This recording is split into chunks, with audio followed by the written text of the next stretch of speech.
கள்ளக்குறிச்சி திமுக ஆட்சிக்கு திமுகவுக்கு ஒரு கரும்புள்ளியா? நிச்சயமாக திமுகவிற்கு ஒரு பின்னடைவான சூழல் தான். அவர்களுக்கு இந்த சாராயம் காய்ச்சுவதை தவிர வேறு எந்த தொழிலுமே இல்லை. இந்த சமயத்தில் அங்கே நடக்கிறது ஒரு ஆட்சியாளருக்கு, அந்த ஊர் சேர்ந்த அமைச்சர்களுக்கோ அல்லது அதிகாரிகளுக்கோ தெரியாமல் இருந்திருக்குமா? நிச்சயமா எல்லாருக்குமே தெரியும் தான் இருக்கும். குறிப்பாக காவல்துறைக்கு தெரியாமல் இருக்க வாய்ப்பே இல்லை.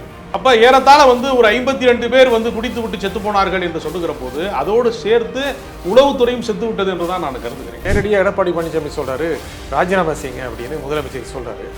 2001 பண்ருட்டி பகுதிகளிலே இதே மாதிரி கள்ளச்சாராய சாவு ஏறத்தாழ இதே 52 எண்ணிக்கை தான் அப்போது. 2001 ஜெயலலிதா முதலமைச்சராக இருந்தார். ஜெயலலிதா ராஜினாமா செய்தாரா? அதை சொல்பவர்கள் யார்? உங்களில் புனிதமானவர்கள் கல்லறியுங்கள் என்று சொல்லுகிறார்கள். அதைத்தான் அரசியலையும் கேட்கிறோம். நீங்கள் யோக்கியமாக இருந்து கொண்டு நீங்கள் கல்லறியுங்கள் என்பதான் நம்முடைய. இப்போ மதுவை குறைந்த விலைக்கு வைக்கணுங்கிறீங்களா? உடல் உழைப்பு தொழிலாளர்கள் மிகவும் கடுமையான வலிக்காக வேண்டி குடிப்பவர்களும் இருக்கிறார்கள். பிரசவ வலியை தெரியாமல் இருக்க வேண்டும் என்பதற்காக பிராந்தி அருந்தக்கூடிய பெண்கள் கூட உண்டு. அது கொண்டாட்டத்திற்கான குடி அல்ல. இவர்கள் மூட்டை தூக்கக்கூடிய தொழிலாளர்கள். இவர்கள் ரொம்ப சாமானிய மக்கள், ஒரு பட்டியலின மக்கள். இவங்க மதுவை குறைந்த விலைக்கு கொடுக்கணும் அப்படின்னு நீங்க சொல்றீங்க. குறைந்த விலைக்கு கொடுத்திருந்தால் இந்த போன இது மாதிரியான சாவுகள் நடந்திருக்காதோ என்கிற ஒரு ஆதங்கத்துல தான் சொல்றேன். கள்ளு விற்பனை செய்யலாம் நினைக்கிறீங்களா? கள்ளு விற்பனை செய்வது எவ்வளவோ மேலானது இதை விட. எல்லாருக்கும் கட்டிங் கிடைச்சிருக்கு, மெத்தனால் கொஞ்சம் அதிகமாகி போச்சு, அதனால அது விஷத்தன்மை அடைஞ்சிருச்சு, மரணங்கள் நிகழ்ந்துருச்சு, பெரிய ஒரு பிரச்சனை ஆகி போச்சு. மெத்தன போக்கும் மெத்தனாலும் மிக்ஸ் ஆகிற இடத்திலே தான் இந்த பச்சை படுகொலைகள் நடந்திருக்கு. அடிமட்டத்திலே நிறைய தவறுகள் நடந்து கொண்டிருக்கிறது. அதை கண்காணிக்க அரசு தவறிவிட்டது என்றுதான் நாம் சொல்லலாம். வணக்கம் நண்பர்களே. கள்ளக்குறிச்சி திமுகவுக்கு கரும்புள்ளியா? இதற்கு யார் பின்னடைவு அடைவார்கள்? இதை பற்றி பேசுவதற்காக அரசியல் விமர்சகர் திரு ராஜகம்பீரன் இங்கு வந்திருக்கிறார். வணக்கம் திரு ராஜகம்பீரன். வணக்கம். கள்ளக்குறிச்சி திமுக ஆட்சிக்கு திமுகவுக்கு ஒரு கரும்புள்ளியா? நிச்சயமாக திமுகவிற்கு ஒரு பின்னடைவான சூழல் தான். ஏனென்றால் நிறைய நலத்திட்டங்களை திமுக செய்து மக்களிடத்திலே ஒரு நற்பெயரை பெற்று ஒரு 3 ஆண்டு காலம் ஒரு சிறந்த ஆட்சியை உருவாக்குவதற்காக வேண்டி ஸ்டாலின் அவர்கள் தொடர்ச்சியாக வேலை செய்து கொண்டிருக்கிற இந்த காலகட்டத்திலே 40க்கும் 40 என்று நாடாளுமன்றங்களிலே எல்லாம் வெற்றி பெற்றிருக்கக்கூடிய இன்றைய சூழலிலே இப்படி ஒரு மோசமான ஒரு சம்பவம் நடந்திருக்க கூடாது. அதனால் நிச்சயமாக திமுகவிற்கு ஒரு பின்னடைவு இருக்கிறது. ஆனால் கடுமையான நடவடிக்கை எடுத்திருக்கிறார்கள். நிறைய வழக்கு பாய்ந்திருக்கிறது. குண்டர் சட்டத்திலே 500க்கும் மேற்பட்டவர்களை கைது செய்திருக்கிறார்கள். அதாவது நம்முடைய கிராமங்களிலே ஒரு பழமொழி சொல்வார்கள், கல்வன் பெரிதா காப்பான் பெரிதா என்று சொல்வார்கள். எவ்வளவுதான் நீங்கள் விதவிதமாக பூட்டுக்களை தயாரித்து கொண்டே இருந்தாலும் திருடர்களும் அதே மாதிரி உருவாகி கொண்டே இருக்கிறார்கள். அதனால் ஒரு பகுதியிலே நடவடிக்கை எடுக்கிற போது இன்னொரு பகுதியிலே அதிலே அந்த கள்ளக்குறிச்சியினுடைய கல்வராயன் மலை என்று சொல்லக்கூடிய அந்த பகுதி மிகவும் பின்தங்கிய ஒரு பழங்குடி இன சமூகத்தினுடைய மக்களுடைய ஒரு கூட்டமாக இருக்கிற காரணத்தினால அங்கு எந்த விதமான அடிப்படை வசதியும் இல்லாமல் இருந்திருக்கிறது. அவர்களுக்கு இந்த சாராயம் காய்ச்சுவதை தவிர வேறு எந்த தொழிலுமே இல்லை. கொஞ்சம் விவசாயம் பொய்த்து போன இடமாகவும் இருக்கிறது, ஒரு மலைப்பிரதேசமாக இருக்கிறது. ஆனால் பெரிய அளவிலே அவர்களுக்கான வாழ்வாதாரம் அங்கு இல்லாமல், அடிப்படை வசதிகள் இல்லாமல் இருக்கிறது தான் இதற்கு மிகப்பெரிய காரணம் என்று மிக முக்கியமான மனித உரிமை ஆர்வலர்கள் பேசுகிறார்கள். முக்கியமாக கள்ளக்குறிச்சியை பொறுத்த வரைக்கும் ஒரு கள்ளச்சாரை குறிச்சியோ இங்கே சொல்கிற அளவுக்கு தொடர்ந்து சம்பவங்கள் நடந்துட்டு வந்திருக்கு. அங்கே நீங்கள் சொல்கிற மாதிரி அதே ஒரு தொழிலாக இருக்குது. ஆட்சிகள் மாறினாலும் காட்சிகள் மாறவில்லை அப்படின்னு எதிர்கட்சிகள் சொல்கிற அளவுக்கு இருக்குது. திமுக ஆட்சி அமைஞ்சு 3 வருஷம். சமீபத்தில் மக்களவை தேர்தல் சந்திச்சாங்க. 2026 பொறுத்த வரைக்கும் 220 இடங்கள் வேணும் அப்படின்னு ஸ்டாலின் சொல்லிட்டு இருக்காரு. இந்த சமயத்தில் அங்கே நடக்கிறது ஒரு ஆட்சியாளருக்கு, அந்த ஊர் சேர்ந்த அமைச்சர்களுக்கோ அல்லது அதிகாரிகளுக்கோ தெரியாமல் இருந்திருக்குமா? நிச்சயமா எல்லாருக்குமே தெரிந்துதான் இருக்கும். ஏன் பகுதிகளில் இப்படி ஒரு சமூக விரோத செயல்கள் நடக்கிறது என்பது குறிப்பாக காவல்துறைக்கு தெரியாமல் இருக்க வாய்ப்பே இல்லை. அப்போ ஏறத்தாழ ஒரு 52 பேர் குடித்து விட்டு செத்து போனார்கள் என்று சொல்லுகிற போது அதோடு சேர்த்து உளவுத்துறையும் செத்து விட்டது என்று தான் நான் கருதுகிறேன். சரியான தகவல்களை இவர்கள் சொல்லியிருந்தால் நான் என்ன கேட்கிறேன், இவ்வளவு ஊடகங்கள் பெருகி இருக்கக்கூடிய, சோசியல் மீடியாலாம் பெருகி இருக்கக்கூடிய இந்த காலகட்டத்திலே கூட ஏன் அது குறித்து ஒரு செய்தி கூட முன்கூட்டியே வெளிவரவில்லை என்கிற ஒரு ஆச்சரியமாக இருக்கிறது. ஒரு பக்கம் அது உளவுத்துறையும் சொல்லவில்லை, இன்வெஸ்டிகேஷன் ஜேர்னலிசம் சார்ந்தவர்களும் அதை சொல்லவில்லை. யாருமே சொல்லாமல் இருக்கிற போது ஒரு விபரீதம் நடந்த பின்புதான் வெளிச்சத்துக்கு வருகிறது அந்த பிரச்சனை என்று சொல்கிற போது அந்த ஊருக்குள்ளே இருக்கக்கூடிய அதிகார வர்க்கம் அதை பாதுகாத்து இருக்கிறது என்பதுதான் அது பட்டவர்த்தனமாக தெரிகிறது. இதில் ஒளித்து மறைப்பதற்கு ஒன்றுமே இல்லை. அதை முதலமைச்சரே குற்ற உணர்வோடு ஒப்புக்கொள்கிறார். இதை தடுக்க தவறிவிட்டோம் என்பதை ஒப்புக்கொள்கிறார்.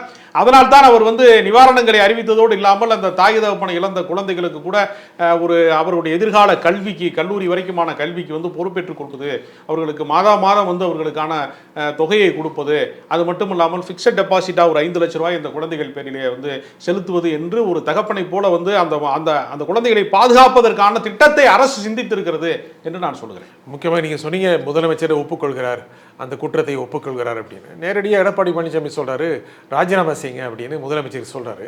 அது சரியா தப்பா? 2001 பண்ருட்டி பகுதிகளிலே இதே மாதிரி கள்ளச்சாராய சாவு ஏறத்தாழ இதே 52 எண்ணிக்கை தான் அப்போதும் இருந்தது. அப்பொழுது வந்து ஏன் அன்றைய ஜெயலலிதா வந்து ராஜினாமா செய்தார்களா? 2001 வந்து ஜெயலலிதா முதலமைச்சராக இருந்தார். ஜெயலலிதா வந்து ராஜினாமா செய்தாரா? ஏதாவது முன்னுதாரணம் இருக்கிறதா? குஜராத்திலே வந்து இதே மாதிரி கள்ளச்சாராய சாவுகள் என்பது ரொம்ப சர்வசாதாரணம். அங்க இருக்கக்கூடிய முதலமைச்சர் வந்து உடனடியாக ராஜினாமா செய்கிறாங்களா? எல்லா இடத்திலேயுமே நிர்வாக சீர்கேடு நடக்கிற போது அந்த நிர்வாகத்தை சீர் செய்கிறார்களா என்றுதான் பார்க்க வேண்டுமே தவிர உடனே நீ வெளியேறு என்று சொல்வது வந்து இவர்கள் தங்களுடைய அரசியல் ஆதாயத்துக்காக சொல்லலாம். ஆட்சியில வந்து சாத்தான்குளம் படுகொலை நடக்கலையா? எவ்வளவோ பிரச்சனைகள் நடக்கலையா? தூத்துக்குடி துப்பாக்கி சூடு நடக்கலையா? அப்பொழுதுதான் தூத்துக்குடி துப்பாக்கி சூட்டுக்கு வந்து நான் பதவி விலகுகிறேன் என்று எடப்பாடி சொல்லி இருந்தால் இப்பொழுது ஸ்டாலினும் அதே மாதிரி பதவி விலகுவதற்கு அவர் கேட்பதற்கான தார்மீக நியாயம் இருக்கிறது, கோபம் இருக்கிறது. ஒன்று இன்னொன்றுக்கு நியாயமாக இருக்க முடியாது இல்ல? அதை சொல்பவர்கள் யார்? உங்களில் புனிதமானவர்கள் கல்லறியுங்கள் என்று சொல்லுகிறார்கள். அதைத்தான் அரசியலையும் கேட்கிறோம். நீங்கள் யோக்கியமாக இருந்து கொண்டு நீங்கள் கல்லறியுங்கள் என்பதான் நம்முடைய. அதனால கல்லை எறிவதற்கு முன்னால் நீங்க யாருங்கிற ஒரு கேள்வி இருக்கு இல்லையா?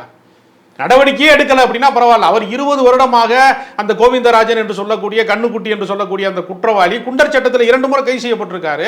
20 ஆண்டு காலமாக கள்ளச்சாராயம் காய்ச்சுவதை தொழிலாக வைத்திருக்கிறார். அப்ப திமுகவினுடைய இந்த ஆட்சி வந்து 3 ஆண்டு தான் ஆகுது. அப்ப 20 ஆண்டு காலமாங்கிறப்ப தொடர்ச்சியாக இதுவே ஒரு தொழிலாக அவர்கள் செய்து கொண்டிருக்கிறார்கள். ஒரு மெத்தனால் எங்கிருந்து வருகிறது, எப்படி வந்து தடை செய்யப்பட்ட பொருட்கள் அவர்களுக்கு கிடைக்கிறது, அது வந்து திடீரென்று ஒரு விஷமாக மாறுகிற போது அந்த விபரீதத்தின் வழியாகத்தான் வந்து அரசுக்கே தெரிய வருகிறது என்பது ஒரு அவமானகரமான விஷயம் தான். 20 வருஷம்னு சொல்றீங்க. திமுக ஆட்சி வந்து 3 வருஷம் தானே ஆச்சு அப்படின்னு. தொடர்ந்து ஆட்சிகள் மாறினாலும் தொடர்ந்து அந்த வேலை செஞ்சுட்டு தான் இருக்காரு. ஏன் அவங்க தண்டிக்கப்படலை? ஏன் அனுமதிக்கப்படுறாங்க? யார் இதில் தூங்கிட்டு இருக்காங்க? அதாவது பிரிட்டிஷ்காரர்கள் வந்ததற்கு பின்பு தான் நமக்கு தண்டனை சட்டங்களே வந்தது.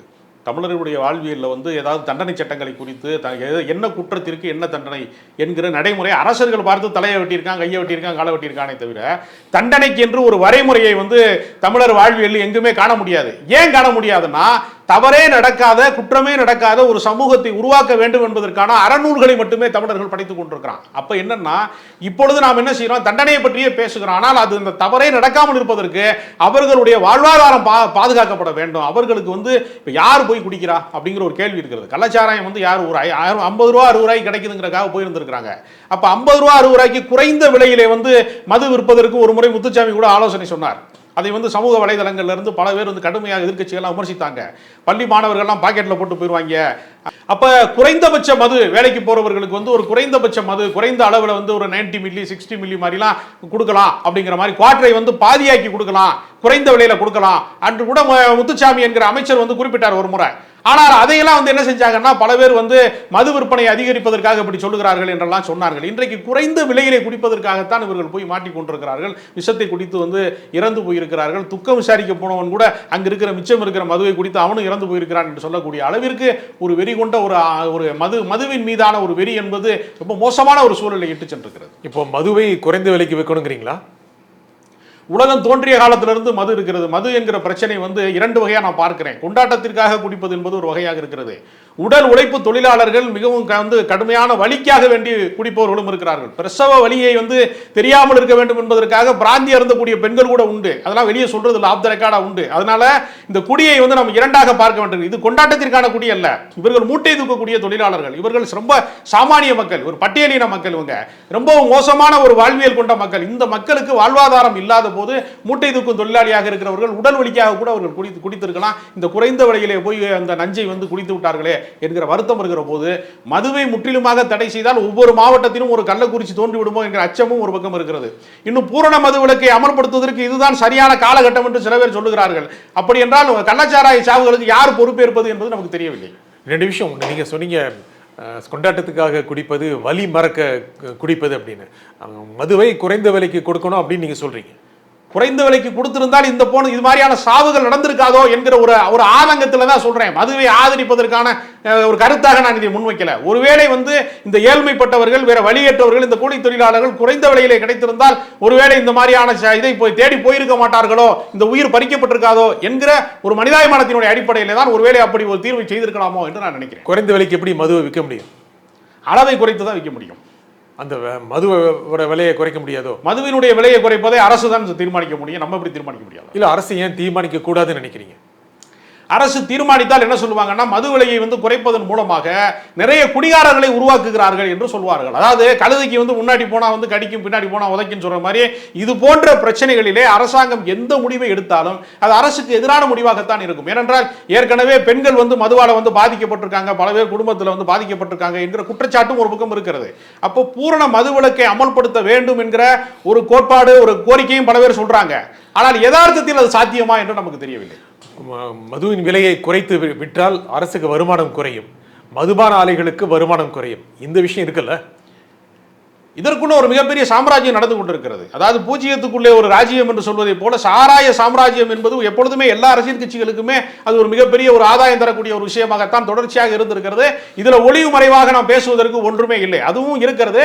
குறைவான விலையிலே கொடுப்பதிலே குடிகாரர்களுடைய எண்ணிக்கை கூடுகிற ஆபத்தும் இருக்கிறது. எனவே இரண்டையுமே பார்க்க வேண்டியது. கள்ளு விற்பனை செய்யலாம் நினைக்கிறீங்களா?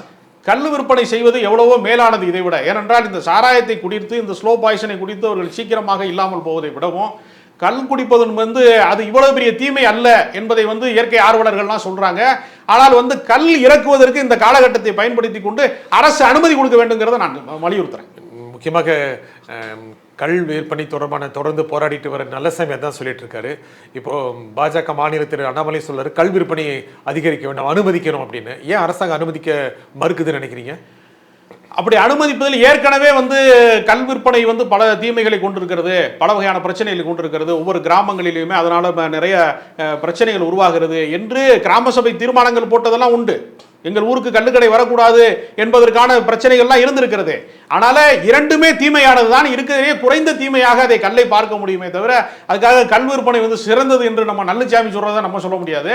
எல்லாமே இரண்டுமே எதிரானது தான். ஆனால் இது இந்த தீமையோடு ஒப்பிடுகிற போது குறைந்தபட்ச தீமையாக இருக்கிறது. ஜனநாயகத்தில் சொல்ற முடியாது குறைந்தபட்ச தீமையை நம்ம தேர்ந்தெடுக்கிறோம். அது மாதிரி தான் நான் இதை சொல்லுகிறேன். கல் விற்பனையை ஊக்குவிக்க வேண்டும், அதனால் தொழிலாளர்கள், முக்கியமாக விவசாய தொழிலாளர்கள் பயன்பெறுவார்கள் அப்படின்னு நல்லசாமி சொல்றாரு. ஆனா அரசு தரப்பில் என்ன தொடர்ந்து சொல்றாங்க அப்படின்னா, கள் விற்பனை அனுமதித்தால் கல்லிலும் கல் விற்பனை செய்யப்படும், அதிலும் கூட ரசாயனங்கள் கலக்கப்படும், அதை கட்டுப்படுத்துவதற்கு சிரமமாக இருக்கும் அப்படின்னு அரசாங்க தரப்பில் சொல்லுது. அதை முறைப்படுத்தி கல் விற்பனையை ஊக்கப்படுத்தி குறைந்த விலைக்கு மதுபானத்தை விற்கலாம் தானே? அரசாங்கமே அதை கையில் எடுத்தால் தான் ஒருவேளை அதை கட்டுப்படுத்த முடியுமே தவிர, நீங்கள் சொல்ற மாதிரி தனியார்கள் அவரவர்களாக கள்ளுக்கடை நடத்தினார்கள், அந்த ரசாயனத்தை கலப்பதற்கு இதே மாதிரியான கள்ளச்சாராய சாவுக்கு நிகரான வேறு சில பிரச்சனைகள் அதற்குள்ள வருவதற்கான மிகப்பெரிய வாய்ப்பும் இருக்கிறது.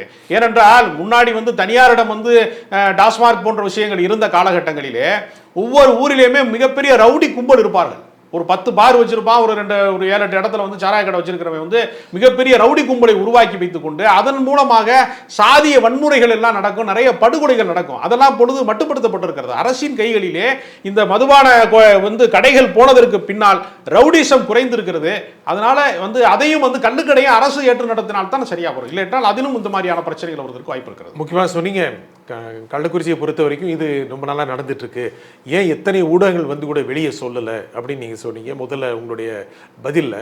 முக்கியமான காரணம் இது இயல்பாக எல்லாம் எடுத்துக்கிட்டாங்களா? இப்போ ஒரு சாலையில் நடந்து போனால் கூட குண்டும் குழியுமா இருக்குது, பல விதமான பள்ளங்கள் இருக்குது, யாரும் அதை பற்றி பெரிய புகார்கள் சொல்கிறதில்ல. ரோடுனா அப்படி தான் இருக்கும். அந்த மாதிரி கள்ளக்குறிச்சியோ அது சுற்றி உள்ள மற்ற ஊர்களோ கள்ளச்சாராயம் விற்கிறது ஒரு இயல்பான ஒரு விஷயம் அப்படின்னு அரசாங்கம் நினைக்க ஆரம்பிச்சிருச்சு, எதிர்கட்சி நினைக்க ஆரம்பிச்சிருச்சு, நீங்கள் சொன்ன மாதிரி ஊடகம் நினைக்குது, ஆளும் வர்க்கம், அதிகாரம், காவல்துறை எல்லாமே நினைக்க ஆரம்பிச்சுட்டு அது இயல்பாக எடுத்துக்கிட்டாங்களா? அப்படி சொல்ல முடியாது. இது இந்த மதுவை அருந்தியவர்கள், இந்த விஷச்சாராயத்தை அருந்தியவர்கள் யார் என்று பார்க்கிற போது பட்டியலில் நமக்கு இருக்கிறார்கள். பின்தங்கிய மலை கிராமங்களிலே இருக்கிறவர்களாக இருக்கிறார்கள். அப்ப கம்யூனிகேஷன் தொடர்பற்றவர்களாகவும் இருக்கிறாங்க. அந்த வெறும் மண் சாலை தான் இருக்கிறது, எங்களுக்கு வந்து தார் சாலை கூட வசதி இல்லை என்று அந்த கிராம மக்கள்லாம் சொல்றாங்க. அப்ப இந்த சாராயம் தயாரிக்கப்படக்கூடிய கல்வராயன் மலை போன்ற இடங்கள் எல்லாமே மிகவும் ஒதுக்குப்புறமாக இருக்கிறதுனால அரசினுடைய பார்வைப்படாத இடமாகவும் அது இருக்கிறது. குற்றத்தை கண்டுபிடித்த போது அதை வந்து வசூலுக்கான ஒரு இடமாக மட்டும்தான் காவல்துறை மாமூல் வாங்குவதற்கான வாய்ப்பாக பயன்படுத்தி கொண்டதே தவிர அவர்கள் பட்டியலின மக்கள், அவர்கள் வந்து தொழிலாளர்கள், மிகவும் பின்தங்கியவர்கள் என்கிற காரணத்தினால நடுத்தர வர்க்கத்தின் பிரச்சனைகள் மட்டும்தான் வந்து ஊடகங்களிலே பிரதிபலிக்கிறது. பட்டியலினத்தை சேர்ந்த ஒரு பெண் வந்து பாலியல் வன்புணர்வுக்கு ஆளாக்கி கொலை செய்யப்பட்டாலோ, ஒருவன் வந்து கொல்லப்பட்டாலோ அது பெரிய செய்தியாக கூட பல நேரங்களில் மாறுவது கிடையாது. அப்ப ஒரு செய்தி வந்து எப்படி பார்க்கப்படுகிறது என்றால் சாதிய கண்ணோட்டத்தோடு பார்க்கப்படுகிறது. அதனால் தான் இது வெளிச்சத்துக்கு வரவில்லை என்கிறதை நான் பகிரங்க குற்றச்சாட்டாகவே நான் சொல்றேன். சரி, நீங்க கமிஷனுக்கு வார்த்தை பயன்படுத்துறீங்க, அது காவல்துறை அதிகாரிகளுக்கு மட்டுமா அரசியல்வாதிகள் சேர்த்துதான்? உள்ளூர் அரசியல்வாதிகளுக்கு அதில் தொடர்பு இல்லாமல் இருக்காது.